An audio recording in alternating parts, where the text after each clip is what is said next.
الحمد لله الحمد لله حمدا كثيرا طيبا مباركا وصل وسلم على سيد الأحدين وخاتم النبيين وأصحابه أجمعين. أعوذ بالله من الشيطان الرجيم. بسم الله الرحمن الرحيم. واعبدوا الله ولا تشركوا به شيئا وبالوالدين إحسانا. صدق الله العلي العظيم وبلغنا رسوله الأمين الكريم ونحن على ذلك لمن الشاهدين والشاكرين والحمد لله رب العالمين. अल्लाह ताला कुरान करीम पर ऐलान फरमाया और अल्लाह की बंदगी करो और उसका शरीक किसी को ना ठहराओ और माँ बाप से भलाई करो। ऐ मुसलमानों, जिन जार सदकाती अमी कुरान पाइलाम, जारे सदकाती अमी ईद बकरीद पाइलाम, जारे सदकाती मस्जिद व मदरसा पेलाम, जार सदकाती अमी कुरान व हदीस पेलाम। सही नबी आखिरी नबी हजरत अहमद मुज्तबा मोहम्मद मुस्तफ़ा सल्लल्लाहु ताला अलैहि वसल्लमेर ছোটবেলার আমি কিছু ঘটনা আপনাদের সামনে পেশ করি।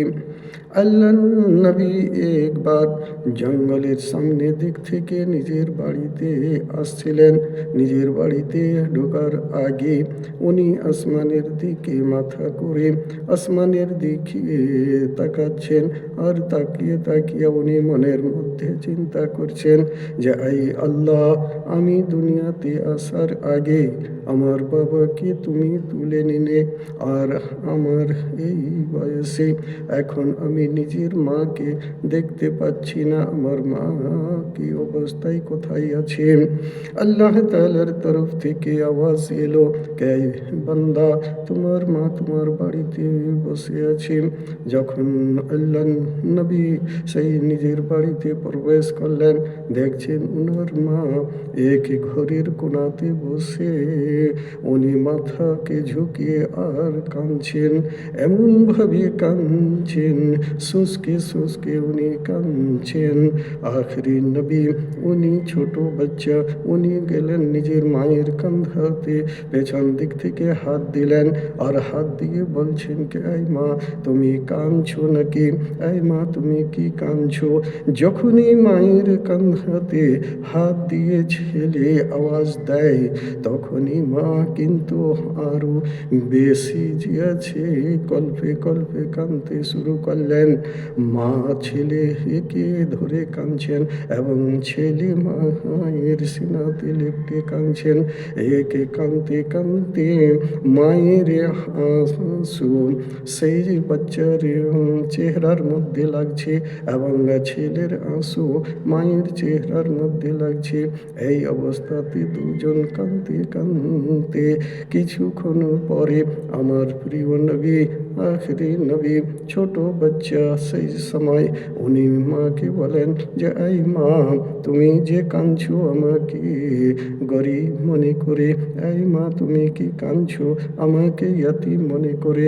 এই মা, তুমি কি কাঁদছো আমাকে বেসাহারা মনে করে?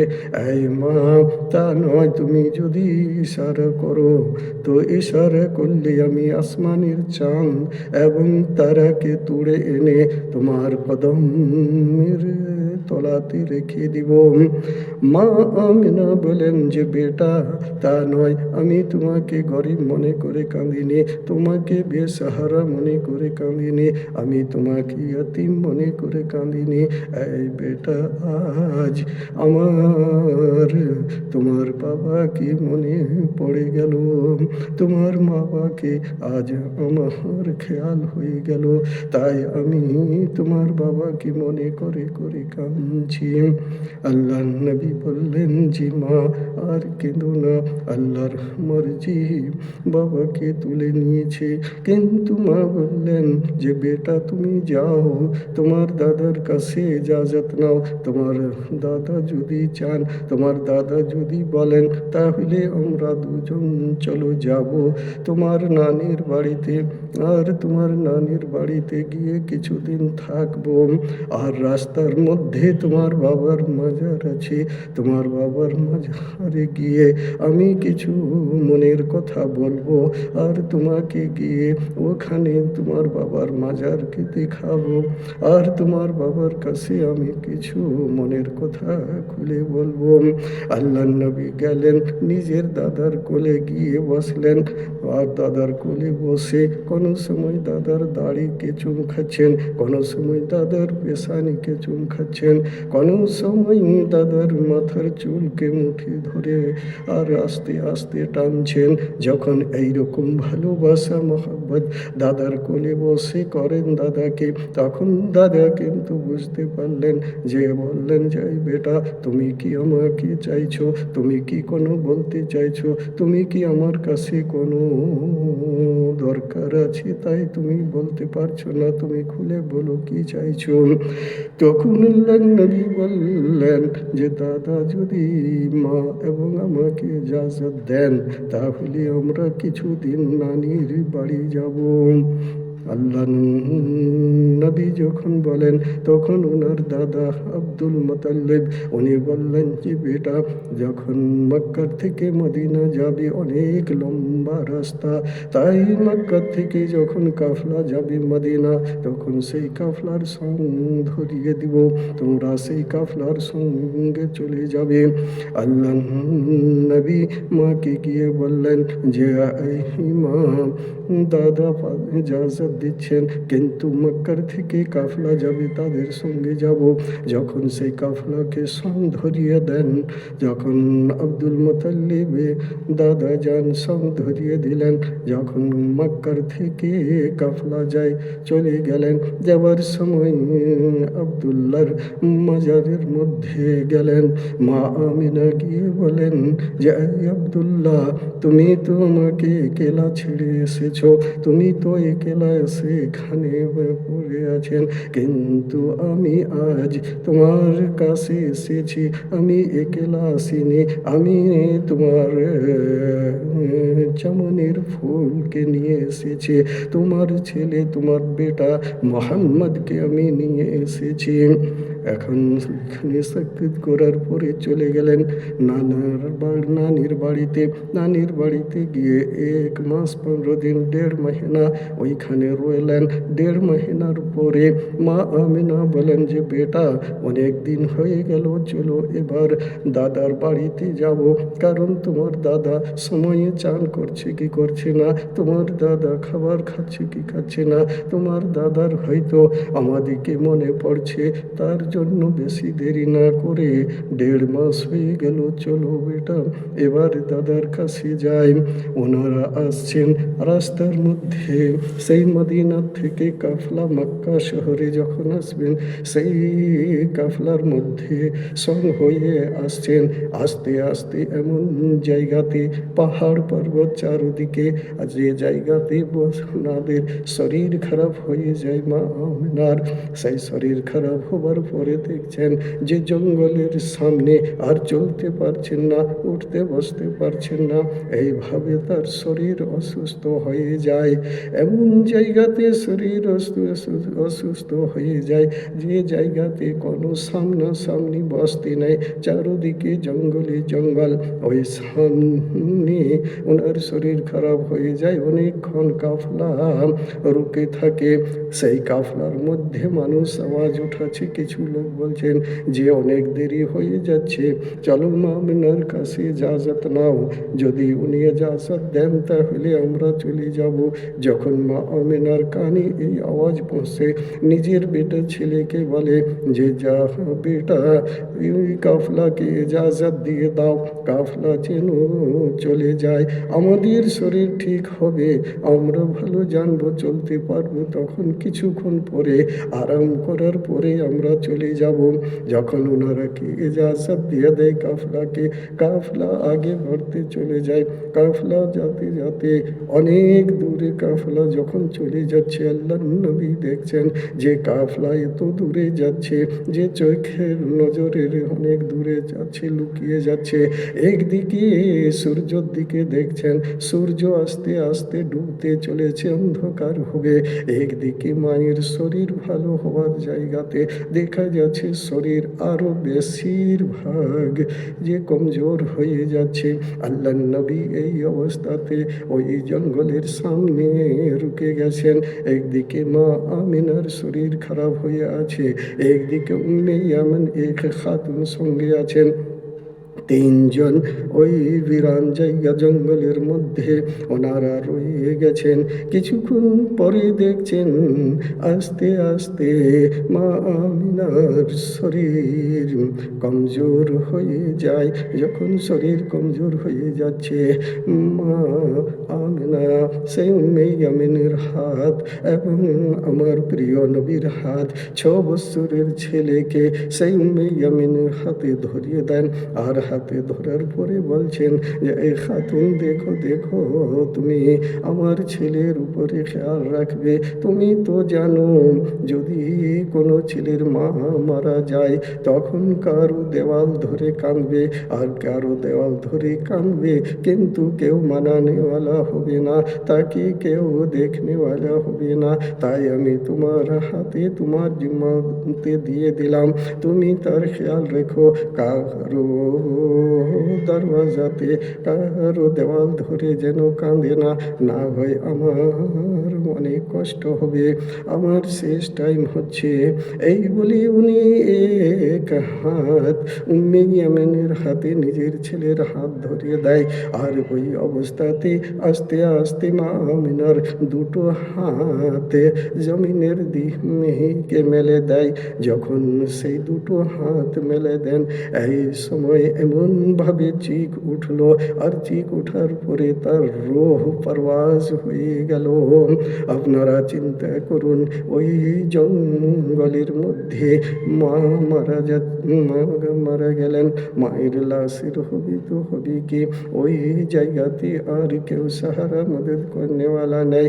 আল্লাহ নবী মায়ের লাশকে ধরে কাঁদছেন, আর এমনভাবে কাঁদছেন যে আই মা, এই জায়গাতে তুমি আমাকে ছেড়ে চলে যাচ্ছ, আই মা আমি এই সময় করি তো করি কি।